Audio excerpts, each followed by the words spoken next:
teman-teman semua, di bahasan kali ini juga sangat menarik ya. Dan ini saya juga lihat fenomena yang memang sering terjadi di kehidupan kita, dan banyak di antaranya mereka menyesalinya karena telah melakukan tindakan ini. Nah, jadi saya akan membahas apakah benar orang itu bisa berubah. Yes, pasti bisa. Semua orang itu pasti berubah, pasti bisa berubah.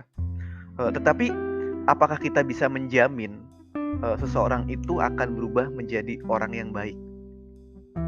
Kan nggak ada jaminan ya. Meskipun orang itu bisa berubah menjadi baik, tetapi nggak ada jaminan untuk bisa menjadi baik.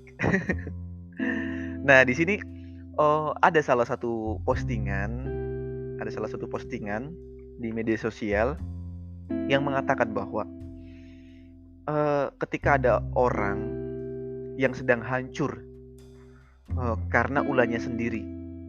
Jadi di situ diceritakan bahwa ada laki-laki yang tadinya pekerjaannya sangat enak, hidupnya sangat mapan, tetapi dia hancur karena ulahnya sendiri. Jadi ketika dia sedang jaya-jayanya, si laki-laki itu tuh suka main pelacur, suka wik-wik sana sini, gonta-ganti pasangan, pokoknya nggak beres lah pergaulannya, suka minum-minuman dan lain sebagainya. Nah, terus ada perempuan yang menjadi ratu, bukan ratu ya, menjadi juru penyelamat lah, menjadi juru selamat si laki-laki itu ketika laki-laki itu jatuh. Nah, si perempuan itu di situ ya, jadi ada kisahnya juga tuh, ada kisahnya. Si perempuan itu seorang perempuan yang sangat mandiri. Nah, dipertemukanlah oleh laki-laki yang memang sudah jatuh itu. Si perempuan itu tahu jika laki-laki dulunya itu nggak baik, cowok yang nggak baik. Tapi si perempuan itu rela untuk mendekatinya dan dia percaya bahwa pasti akan berubah kok. Gitu. Sampai akhirnya si perempuan itu karena memang mandiri, pekerjaannya juga enak, ditemanilah si laki-laki sampai menikah. Sampai akhirnya si laki-laki itu bangkit kembali.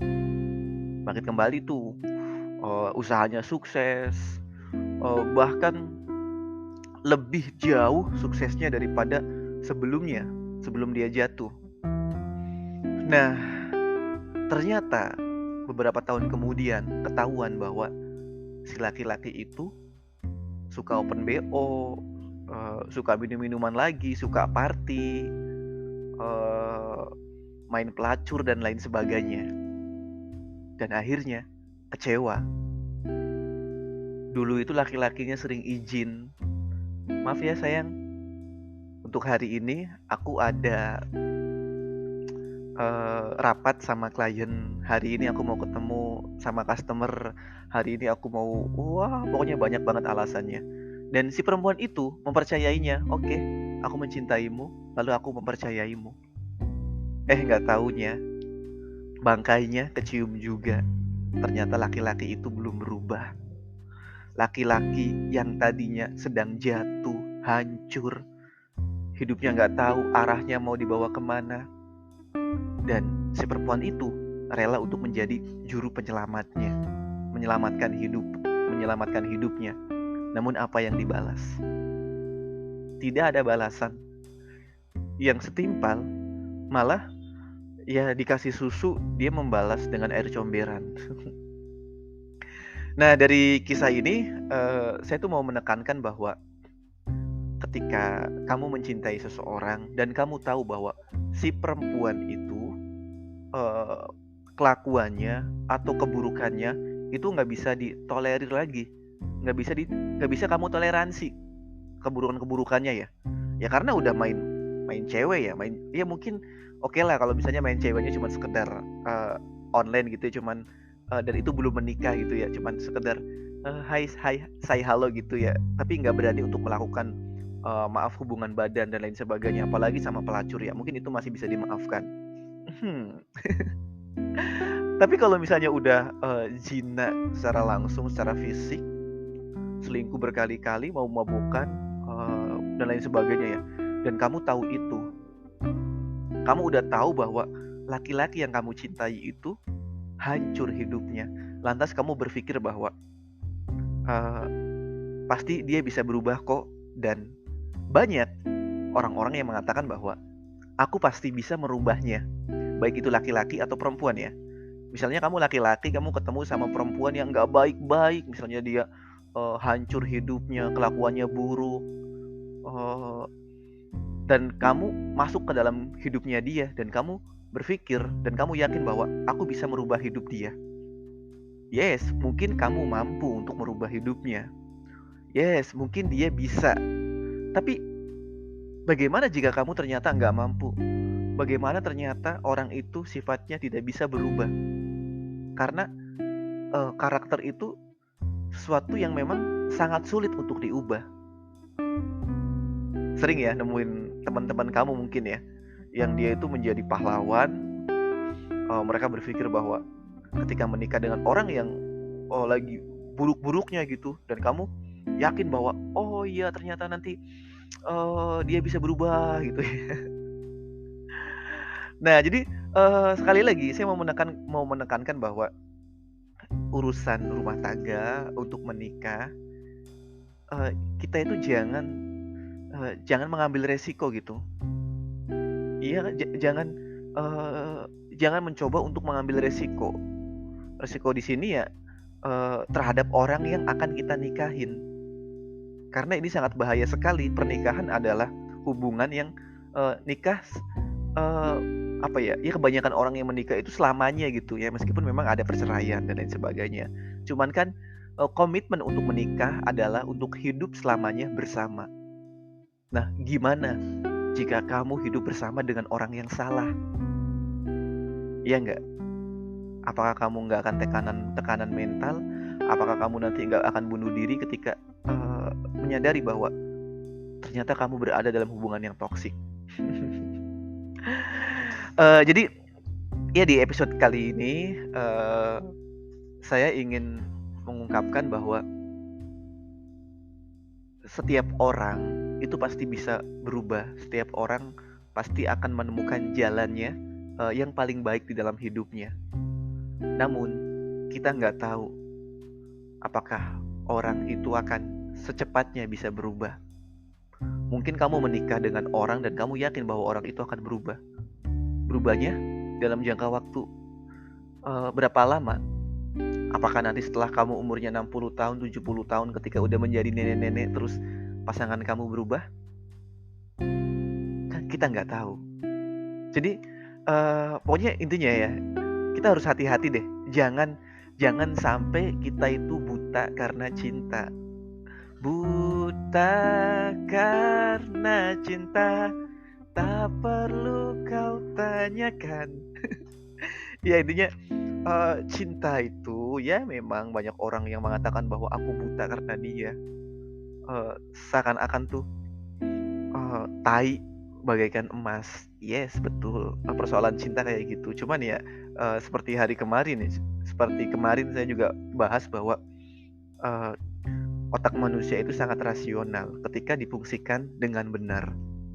Artinya, dalam persoalan apapun, gunakan otak kita. Kita harus banyak pertimbangan untuk menikahi seseorang. Ya, jadi cara paling efektifnya adalah ya kita menikahi orang yang memang dia itu layak untuk kita nikahi. Karena kan ya kayak misalnya di ajaran Islam ya, ada anjuran-anjuran kita untuk menikahi. Misalnya seorang perempuan, nikahilah laki-laki yang baik akhlaknya, yang bagus agamanya, keturunannya. Begitupun sebaliknya buat perempuan, bisa menjaga aib, tidak melakukan dosa dan lain sebagainya gitu ya. Jadi artinya di dalam Islam pun, agama saya ya, itu dianjurkan untuk mencari jodoh sebaik-baik mungkin. Lantas kita kenapa mencari orang yang tidak baik? ya kan? Kenapa lantas kita mengambil resiko? Dan apa namanya? Kalau dalam agama juga ya, kita kalau bicara agama ya, seorang perempuan ketika melakukan dosa maka si laki-lakinya juga ikut menanggung ya. Mohon maaf kalau salah. Nah, terus apa namanya? Bagaimana nanti kalau misalnya si perempuan itu setiap waktunya berbuat dosa itu? Apakah kamu rela gitu menanggung dosa dia hanya karena persoalan cinta? Ya kan? Nah, oke, mungkin nggak apa-apa kalau misalnya kamu menanggung ya. Tapi kalau misalnya kamu menikah dengan perempuan yang buruk akhlaknya, adabnya kurang bagus lah, dan kamu menikahinya, terus kamu punya anak, dan kamu meninggal misal, lalu anak kamu dididik oleh perempuan atau misalnya laki-laki yang kurang beradab gitu. Bagaimana nantinya kedua anak kamu? Mungkin nanti anak kamu akan menjadi seperti buruknya pasangan kamu itu. Dan seterusnya nanti anak cucu kamu akan seperti itu. Jadi emang ketika kita berpikir lebih panjang lagi, itu tuh banyak banget resiko-resiko yang akan kita ambil, konsekuensi yang akan kita ambil. Jadi di sini tuh kita mesti hati-hati untuk menikahi seorang perempuan atau seorang laki-laki. Iya enggak? Ya, jelas. Apalagi buat perempuan yang mau menikah gitu. Aku rela menikahi laki-laki meskipun dia akhlaknya kurang baik karena aku cinta. Aku yakin kok aku bisa mengubah hidup dia dan aku akan meminta kepada Tuhanku agar bisa merubahnya. Oke, mungkin Tuhan iya akan mengubah perilakunya. Tapi bagaimana jika seseorang itu nggak mau berubah gitu? Dia nggak mau berubah, dia nggak ada etikat berubah, atau dia kekeh dengan prinsipnya, dengan karakter yang dia bawa. Gimana? Ya apalagi buat perempuan ya, yang artinya yang akan menjadi imam gitu, yang akan menjadi imam seorang perempuan. Ya sebenarnya apa ya? Ya perempuan juga bisa mendidik dirinya, tapi kan secara kultur dan budaya juga ya bagaimanapun juga laki-laki lebih otoritas. Kita nggak bisa menafikan, oh nggak bisa gitu, laki-laki dan perempuan tuh harus setara. Yes, betul. Cuman kan pada praktiknya kan enggak. Laki-laki itu selalu ingin terlihat superior, ingin terlihat otoritas di depan istrinya. Nah, kalau misalnya sang otoritas sang otoritasnya itu adalah orang yang tidak berkelakuan baik, gimana nasib kamu? Selama hidupmu kamu akan menanggung beban yang amat berat. Nah, terus ada yang bilang lagi nih, nggak apa-apa kok aku menikah dengan laki-laki yang brengsek gitu. Karena setiap kali dia brengsek dan aku sabar, maka pahala adalah ganjarannya. Oh, wow. Oke, ya saya setuju itu. Banyak perempuan-perempuan yang bertahan dalam hubungan rumah tangga yang toksik, terus dia berkata bahwa "Hmm, ketika kita sabar maka pahala ganjarannya." Yes, betul. Cuman masa iya sih kita ingin mendapatkan pahala hanya sebatas itu? Kan pahala itu banyak. Yes, sabar adalah pahala. Bersyukur juga pahala kan. Jadi lebih baik kita menikah dengan orang yang memang sudah baik akhlaknya. Terus akhirnya kita jadi bersyukur setiap hari. Oh, aku bersyukur banget. Dan itu juga ketika bersyukur pahala, ya kan? Mensyukuri nikmat pahala, ya kan? Artinya jadi kita kalau mau berpikir tuh yang jauh gitu, yang jauh. Ya buat teman-teman ya, itu banyak banget saya nemuin pendapat-pendapat, dan ini saya sering nemuinnya tuh perempuan ya, mereka tuh rela bucin gitu pada laki-lakinya ya. Ya saya sebagai laki-laki ya, dan saya tuh kadang nggak setuju gitu, nggak setuju. Apalagi kalau misalnya udah sebelum nikah tapi udah main tangan, udah gaplok-gaplokan, udah banting-bantingan. Ya seharusnya kita tahu, kita sadar bahwa oh dia nggak baik, dia udah main tangan, dia nggak bisa menjaga dirinya, dia merendahkan dirinya justru dengan dia mengkasari perempuan. Terus si perempuan-perempuannya itu anehnya mereka bertahan. Dan begitu pun laki-laki ya, mungkin ada perempuan yang hidupnya tuh nyiksa dirinya, manipulatif dan lain sebagainya. Terus si laki-lakinya itu tetap bertahan gitu dengan alasan satu, cinta. Ya kan? Dan cinta itu juga ya, apa yang menurut kita cinta, mungkin itu juga bukan cinta gitu. Ya kan? Apakah itu cuman keinginan untuk memiliki yang menggebu-gebu, atau cuman sekedar karena si perempuan itu cantik, lantas kamu bangga memiliki perempuan itu. Kebanggaan itu untuk siapa? Ya tentunya untuk orang-orang di sekitar kamu, bahwa ini loh istri aku cantik gitu ya. Dan kamu gak peduli diri kamu terluka, berantakan oleh si perempuan itu misal. Nah terus kamu berkata bahwa itu adalah cinta. Bukankah cinta adalah cinta ya? Cinta itu adalah kepedulian, ya kan? Nah, jadi ketika kedua belah pihak saling peduli, itu mungkin bisa dikatakan cinta. Tapi kalau misalnya kamu cuman peduli kamu doang, cuman yang peduli kamunya doang, ya kan? Dan akhirnya kamu nanti tidak peduli dengan diri kamu. Nah, sedangkan agar kita bisa mencintai orang, kita juga harus bisa melihat diri kita untuk bisa mencintainya. Nah, kalau misalnya kita nggak mencintai diri kita, bagaimana bisa kamu mencintai orang lain? Ya kan? Misalnya nih ada orang, dia rela panas-panasan, rela dia misalnya yang lagi kuliah gitu, rela nilainya ancur-ancuran, rela dia mengorbankan semua hartanya, dan rela kelaparan dan lain sebagainya untuk orang yang kamu cintai. Dan kamu merelakan diri kamu terluka, hancur, berantakan. Artinya, kamu mencintai orang lain, tapi kamu gak bisa mencintai diri kamu. Ya kan? Ya teman-teman, jadi ya kesimpulannya di sini, kita itu harus bisa memilih pasangan hidup kita. Kita jangan apa-apa tuh langsung dengan alasan cinta. Ya. Oke, itu cinta memang perlu untuk hubungan rumah tangga gitu, perlu. Cuman ya jangan cinta doang. Memang menikah itu salah satu sunnah Rasul ya, kalau dalam agama saya ya, sunnah Rasul dan ibadah, ya kan. Tapi ya nikah juga kan hukumnya bisa wajib ketika memang kamu memang harus menikah gitu. Tapi bisa juga haram ketika memang nanti pernikahannya bisa toksik, bisa menghancurkan dirimu, bisa membahayakan dirimu. Jadi kalau kita melihat sesuatu tuh harus dari berbagai sudut pandang. Oke ya, ini podcast tadinya tuh aku habis teleponan ya sama teman aku, sama teman-teman aku lah. Ada beberapa yang aku telepon, terus habis chattingan juga pesan suara gitu. Terus aku buka Anchor, ya kan.